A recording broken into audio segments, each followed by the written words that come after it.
Na gostovanju, veliki pozdrav vašim gledalcima i samo još jednom iskoristiti priliku da podsjetim, znači pošaljite SMS na broj 4030, bilo koji sadržaj poruke, znači može prazno, može broj 1, može srce,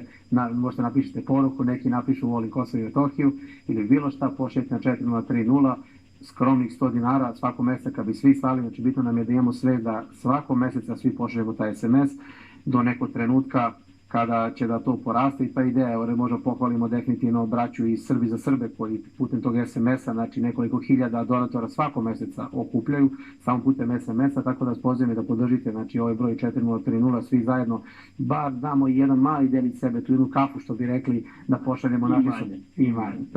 našim sunarodnicima na Kosovo i Metohiji, a mi ćemo sve tu potruditi što je do nas, da ta vaša donacija stigne gde treba. I ono što je važno reći, još jednom ću da to napomenem,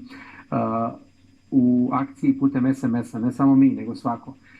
Mi smo u stvari zajedno u akciji, to stoji u ugovorima, sa operaterima, znači oni su suorganizatori te akcije i oni to isprate putem izveštaja, putem bankovnih računa i izvoda, tako da putem SMS-a, znači vrlo su teške, tako reći nemoguće malverzacije, jer se sve to isprati, tako da eto, možete da imate poverenja, to je najbitnije u ovo vreme, naravno kad svašta dešava, tako eto, pošaljite SMS koliko možete. Samo još jednom hvala puno što ste nam dali priliku da pozovemo ljude, tako da eto, nadamo se da ćemo se uskoro vidjeti i možda posle ove akcije da malo osumiramo.